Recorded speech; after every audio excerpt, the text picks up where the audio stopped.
Charles Dickens was a storyteller who gave voice to the struggles of the poor, the injustices of society, and the triumphs of the human spirit.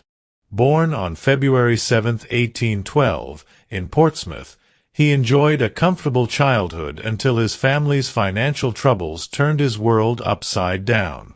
When his father was sent to debtor's prison, young Dickens was forced to work in a shoeblacking factory, an experience that left deep emotional scars and shaped the themes of his future novels. His literary journey began with the Pickwick Papers in 1836, a humorous and immensely popular novel that marked the beginning of his fame. But Dickens was more than an entertainer. He was a social critic. With Oliver Twist, he exposed the horrors of child labor and the workhouse system. David Copperfield, his most autobiographical work, reflected his own struggles and rise to success. A Tale of Two Cities painted a gripping picture of revolution and sacrifice, while Great Expectations explored ambition, class, and redemption. What set Dickens apart was his ability to combine humor with powerful social commentary. His characters, whether the miserly Scrooge, the cunning Fagin, or the innocent Tiny Tim, were more than fictional figures. They were reflections of real people and real hardships.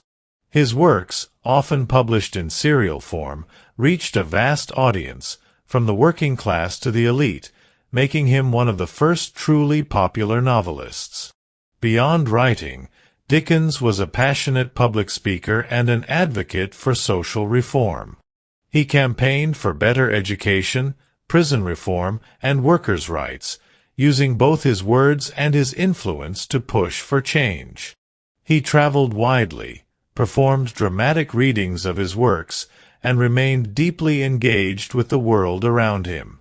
On June 9, 1870, Dickens passed away, leaving behind a legacy unmatched in English literature. His novels continue to be read, studied, and adapted, proving that his insight into human nature and society remains as relevant today as it was in Victorian England. Dickens was not just a writer. He was a force for change, a master of storytelling whose words still echo through time.